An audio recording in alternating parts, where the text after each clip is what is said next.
Hey Saluki fans, this is Caitlyn Claussen, a senior on the women's basketball team, and you're listening to the Saluki Standards Podcast.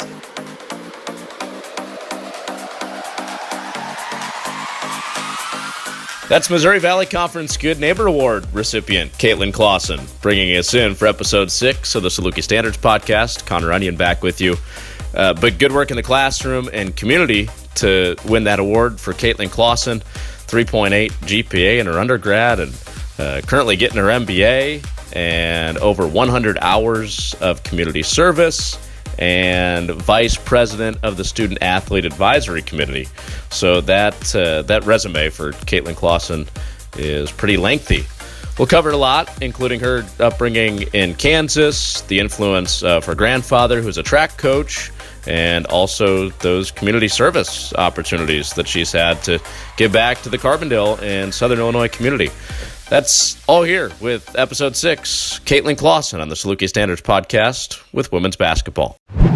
What's the best part of living in Kansas or growing up in Kansas?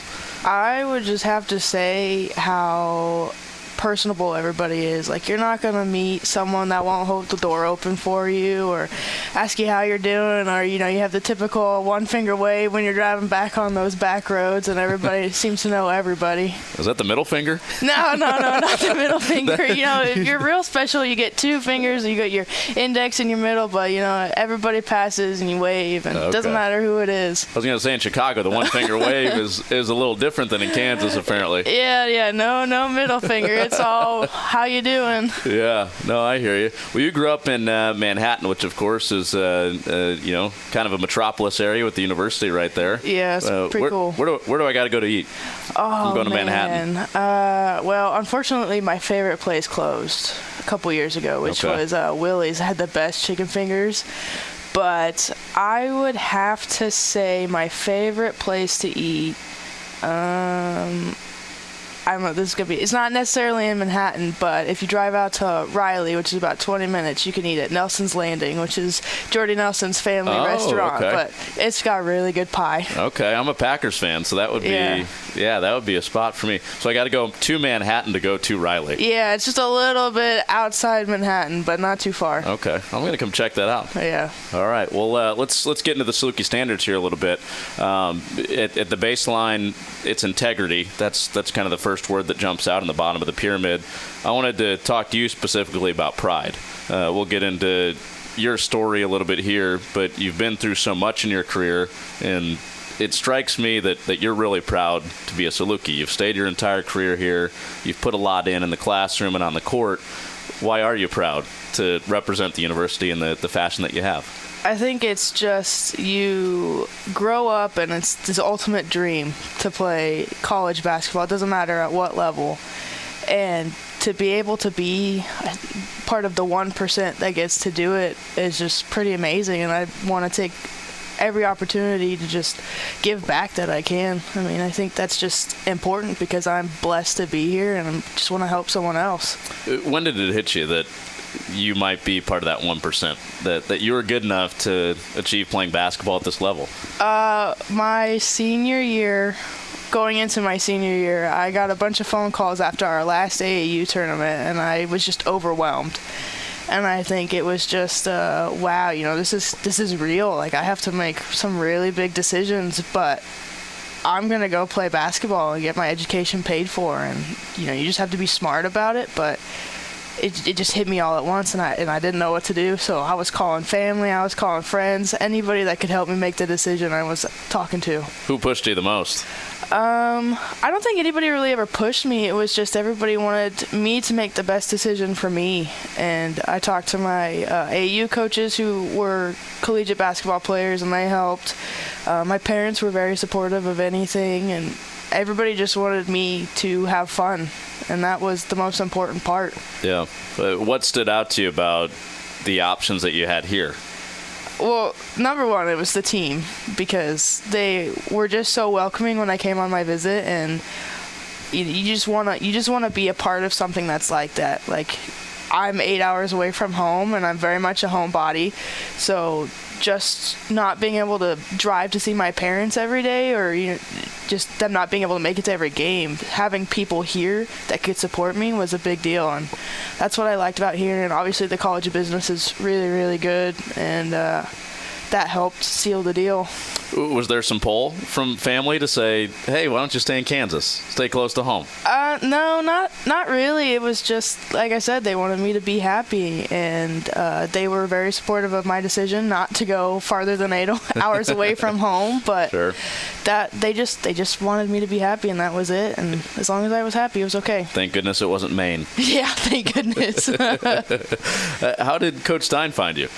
I'm not really all that sure, but I know that one of the previous coaches came and watched a bunch of my games and got lost driving through the backwoods in Kansas. But I'm blessed that they found me and that I could come here and get to play basketball for 4 years, because that was something that I hadn't anticipated coming out of high school. I knew you knew of Wichita, being in the conference and being in the state where you grew up. How much did you know about SIU before they actually reached out? Oh, nothing. I had no idea that this school existed until they started recruiting me. And then, it seems like everywhere you go, you run into a Saluki. And we are family friends with the Lowrys, and they were a good talking point with me because they explained like the area and the good places to eat in Carbondale, and they told me it was a really great school and that I would have a lot of fun here, and so I'm thankful that they were willing to help me. Chris Lowry, former player and head coach here at SIU at the men's program. Were you guys friends with them before? Yeah, when they first moved to Manhattan, their son, CJ, started playing football with my little brother. And then their youngest daughter is about the same age as my cousin, so they were playing travel basketball together, so we got to know them really well. Okay. So then SIU reaches out. You've got the Lowry connection. What were some of the specifics that Coach Lowry shared with you about coming to this place? Oh, they said that the environment was great and that the school was great, that the fans supported every team, and and I've seen that you have as many fans at a softball game as you do at a basketball game, and I think that's really cool, especially as a female athlete. That doesn't happen everywhere. Erica told me that I needed to make sure that I ate at PAGS and Italian Village and everywhere. She was just like, this is the place that you've got to hit up. Oh, that's good. That's good. Did they flash some of the championship rings at you? No, they were good about just letting me make my decision, but helping me know the area. Yeah, that's cool how that all came together. When you talk to them now that you have some experience here, what can you share back with them about some of the mutual experiences that you have here in Carbondale? I think for the most part, I talk about how much I like the food. That's a big thing. Yep. But I think it's just cool that, they kind of asked me how things have changed. They were here for homecoming hoops, and so it was nice to see them and, have a little bit of home come back. It's really just they ask me how I'm doing and want to make sure that I'm okay, which I think is really cool. How much basketball advice do you get from Coach Lowry? He just keeps it real and just tells me keep working hard. And I think that's the most important thing is you want someone to support you, but tell it to you straight. Sure. You were a stud in softball too. I was okay in high school. Are you being humble? I was okay. I wouldn't say I was too great. Okay. Well, you played for 3 years. You were the starting shortstop on your high school team, right? Yeah. Yeah. Was there any thought of playing some college softball? Kind of, but I didn't really like it enough to put in the amount of work that collegiate sports require, and I didn't want to ruin the fun of it because half the time I was out there just goofing off, and I knew that we couldn't do that in college. So yeah, you play a lot of games in that sport too. Yeah. I had a lot of fun messing with catchers. Yeah, you better like it if you're playing that much. Yeah, let's talk about leadership a little bit too. You're kind of in a unique position where after your injury, you haven't had a chance to play a lot, but I feel like you still have a platform as a leader, being one of the older players and being through a lot. How do you lead when you're not playing all the time? I think it's just recognizing what's going on the court, and my teammates are willing to listen to me, and I think that's the biggest thing is they see that even though I might not be out on the court, I can see a lot of stuff that's happening from the sideline, and any kind of advice I can give them, I try to. and they're very open to it. And I think that it just plays a big part in the culture that we have here. Is everybody's willing to listen to everybody regardless of playing time. Do you feel like another coach sometimes? Sometimes, yeah. Do you think that's in your future at some point?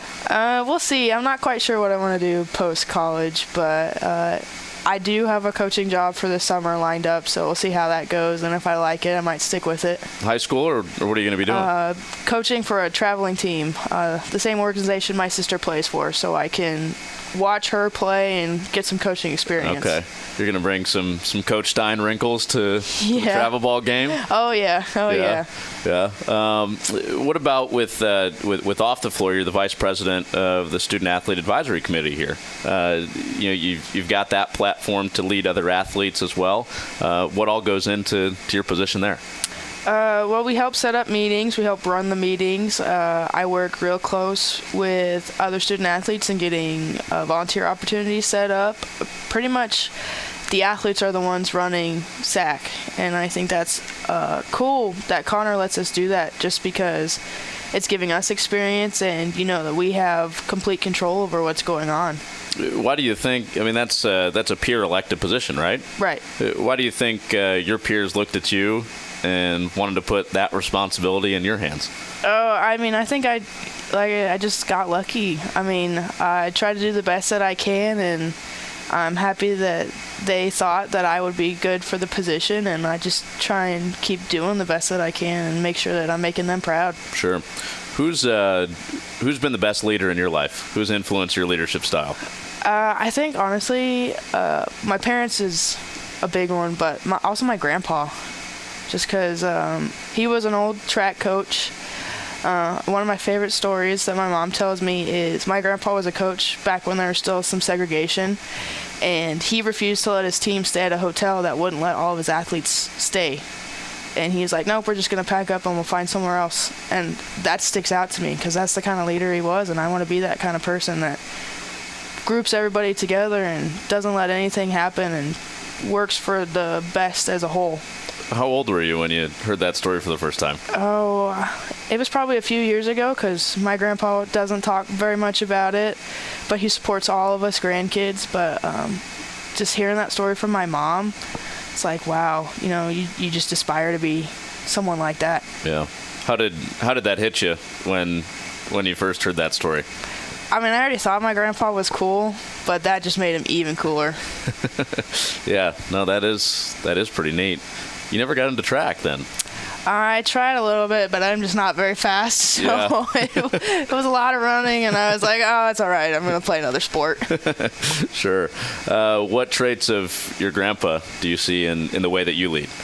I think it's just he's very cool and collected, and just wants everybody to do the best that they can, and that's what I try to do.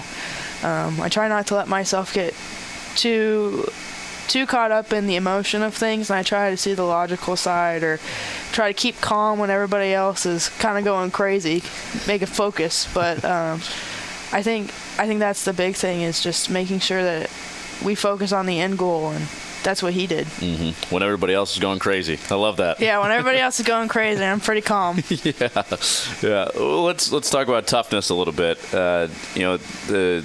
The injury history that you have is a difficult path. Your freshman year, you're healthy, and then you get hurt. What was the most difficult part of that entire experience? That was the first time I'd ever been injured. So I think that was honestly the most difficult part, was just doing that. I'd never twisted an ankle before. I had been relatively healthy throughout everything, and then I go and blow out my knee the first week of practice sophomore year, and that was just tough because I felt like I was in a good position. I was working really hard. I felt good about the season, and then that happened, and it was just a shock, and I didn't really know what to do. What was more shocking or harder for you to experience? Was it the physical pain of the injury, or the actual diagnosis from the doctor telling you you're not going to be able to play for a while?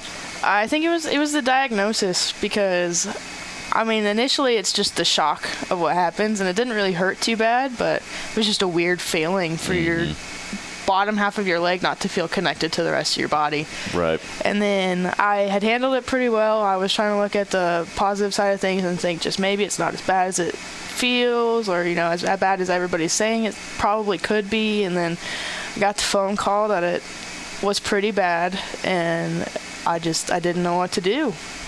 And I just kind of sat on my bed, and I stared at a wall for a little bit, and both my parents were on the phone call with me. And I just kind of walked out.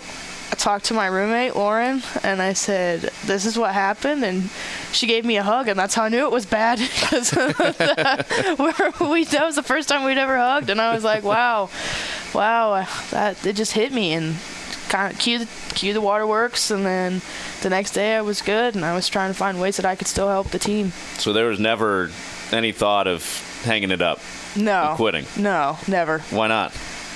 I mean, it's just a knee injury. There's so many people that have come back from it that it didn't once ever cross my mind that I wasn't going to be able to play again. Yeah. You mentioned Lauren, you mentioned your parents. Who else was there for you to help keep things positive when things were hard? I think the rest of my teammates were too, because they recognized when I was going through a hard time. I think, the second surgery I had, Brittany came over to our apartment and gave me a card and drew me a picture, and it had me with brittle knees breaking all the time, and then another picture with me with healthy knees playing, and she was like, I hope you get to the second picture. So, you just got to take it and laugh at what happens, because things happen. You can't always control everything, but right. I could control how I responded to it, and that's what I focused on. Right. You hear a lot of times where, athletes, you've got this identity, and that's, functioning on the court, and then you have to take time away where you can't do that. What other things were you able to focus on that you maybe didn't have perspective on when you weren't playing? I focused on the mechanics of the play and why this cut won't work in this situation, and trying to learn as much as I could from that. Trying to learn as much as I could from Coach Stein, Coach Collier, and all of them, and just become a better basketball player, not just someone that can go out there and play basketball, but to truly understand the game. Did somebody point you in that direction, or was that just something you kind of took on yourself and said? I think it was just kind of a combination of just me wanting to be able to help in any way I could, and the coaches were really good about helping me do that. So I think it was just a combination of the two. What about the rehabilitation process? I know it can be long and taxing, and I'm sure you get sick of it at times, but what was the toughest part of that part of getting back? The toughest part was just everybody telling you, it can take 6 months to recover, and then it took me 11. So that was the toughest part, was thinking, you're right on track for everything, and then you get to the testing process, and your quad's not growing back as fast as you want, or you can't pass the little kick test that I had to do. And that was the most frustrating part to me, was I felt really good, I felt really strong, and then I went through the testing, and I wasn't as strong as they needed me to be. And that was the toughest part for me, because I felt like I was working really hard and just not getting results. Did you get antsy when you got to 6 months? Yeah, I did. And then, month 11 hit, and I was like, you just gotta push through. And luckily, I passed my test. But it was tough. When you got there, was that the end of it, or have there been reoccurring things that pop up after you get the go-ahead? There were some reoccurring things. A lot of it is mental, and I would land funny, and I kind of catch myself, and you're not supposed to do that. I would be really careful about how I jumped, and that's when most people hurt themselves again, so I had to get past that. Then, postseason, I was having a bunch of knee pain again, so we went in, had another MRI. There wasn't anything showing up on that, so we just decided, we're going to go explore and see if we can find anything. And luckily they did. They took it out, and I've been good ever since. But, some days you wake up and there's knee pain. Some days you wake up and there's not. So you just kind of take the good days when they come and the bad days when they also come. Right. You mentioned how you've kept a pretty positive and optimistic outlook through the whole thing. Do you ever let yourself think about the what-ifs? What if the knee injury had never happened? Sometimes, but then, you just got to go back and look and say, it did happen. You can't change it, so this is your new normal. Just go with it. Right. What advice would you give to somebody else that's going through the same process? Just believe that it will get better and work as hard as you can. And that's all you can do, is just focus on what you can control and everything else will just fall into place. You just got to have faith that there is a plan. Mm-hmm. What are some other ways that you feel like you've exhibited toughness throughout your basketball career? I mean, I think you just exhibit toughness every day when you go out there, when you're not feeling it. This can be long. I mean, we're in season basically the entire year. I think we've done the math, and you get roughly a month off every single year. When you go home, you come back for summer workouts, you got a couple weeks, and you come back for school, and workouts start right away. And you got to be mentally tough throughout that whole process, because you're working a full-time job and going to school, and then you've got to study on top of that. So it's just focusing on making sure that you are taking care of your body, you're taking care of your schoolwork, and you're still finding time to enjoy the college experience. That's an important one. Yeah. It goes fast. Yeah. Yeah. Who's the toughest person in your life? Oh man, that one would be tough. You know, I think my dad's pretty tough, but I also think my little brother's pretty tough, because in high school he played for about 6 weeks on a broken leg playing football. Oh my gosh. Yeah. Did he know it? No, not until about the last week. Whoa. Yeah. So I thought, well, you know what? If Talon can do it, I can do it. We're good. Wow. So how did they catch it?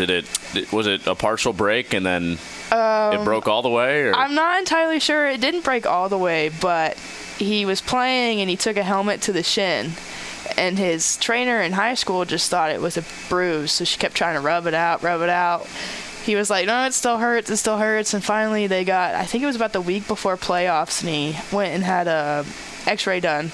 The doctor's like, well, you broke your leg, but it's already healing, so I'm going to put you in this boot. So he missed the last couple of weeks of his season, but he played a good majority of his, I want to say, junior season on a broken leg. He was healing while he was playing on it. Yeah. The body is weird. Yeah. The body is so weird. Man. What about your dad? Why does he exhibit toughness?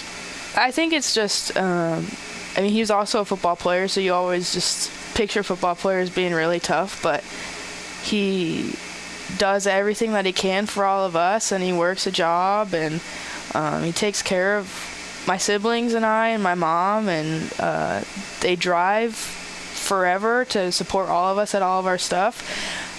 Friday night, my sister was playing basketball for Sub-State, which is the playoff into state in Kansas, on the opposite side of the state, close to Oklahoma and Colorado, and they drove 12 hours to get here for senior day on Saturday. Wow. Yep, through the night, got here about 8 o'clock in the morning. Oh.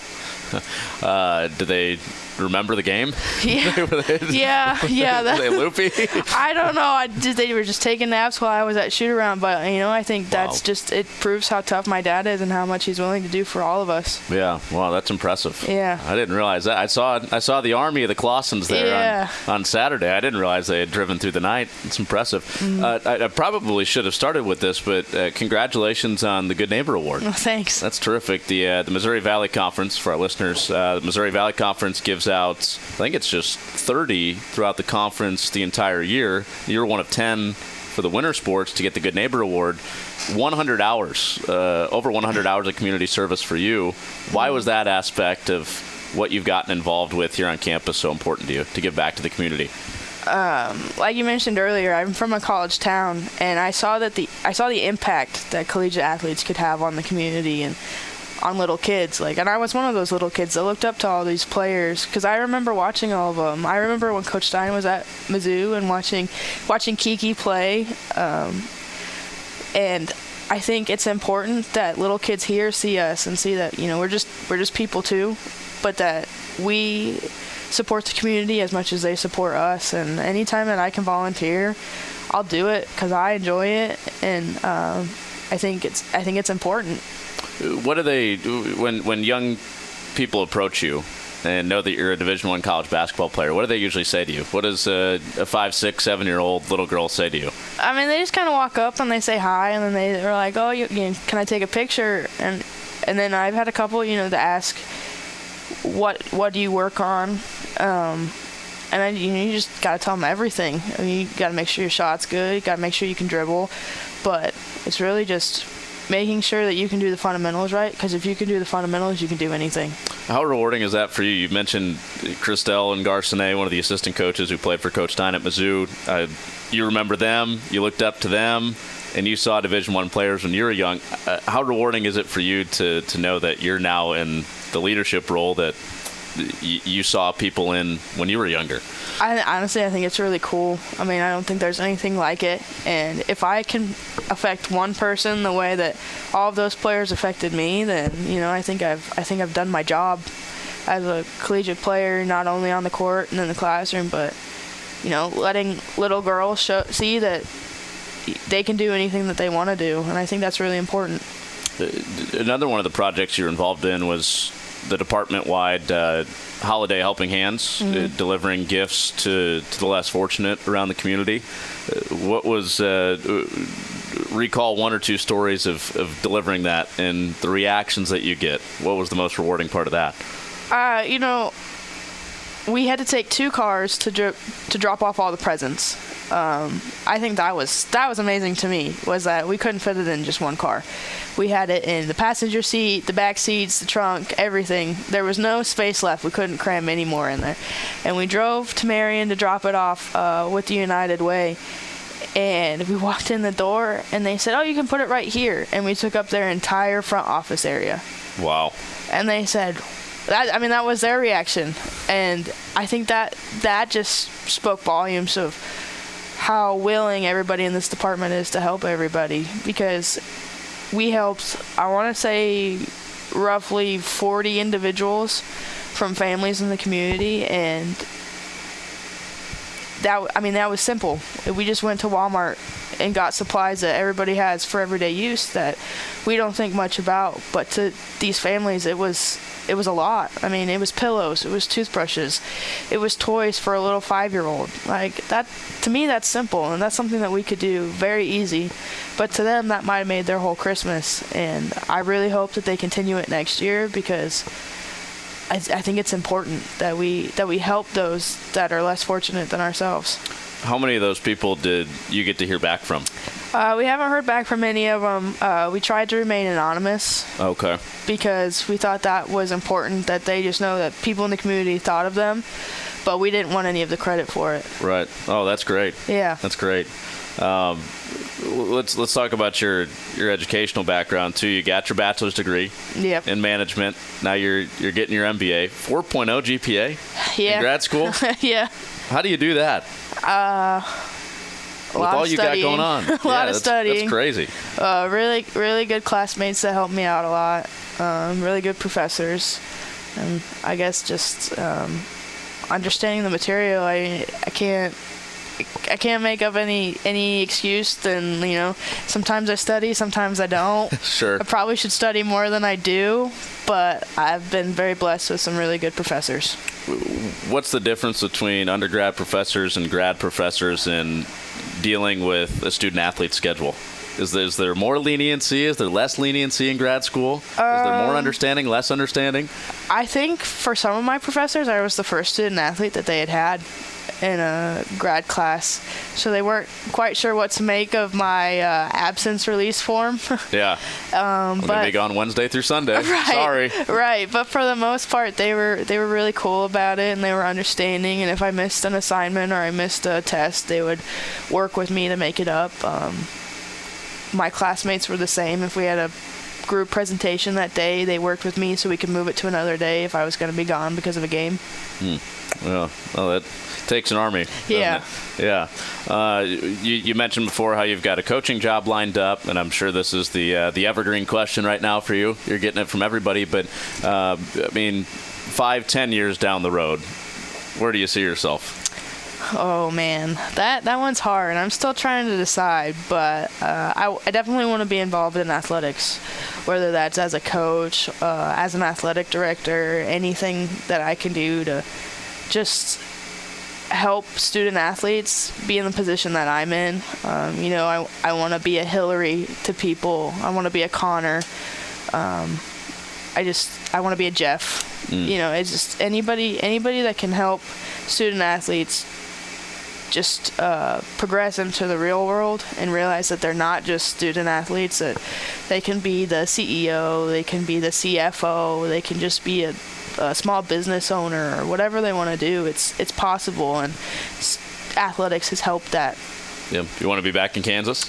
I want to be closer to home. It doesn't have to necessarily be Kansas, but I feel like I've missed a lot being here, even though I've gained so much. I definitely don't want to keep missing what I'm missing. Sure.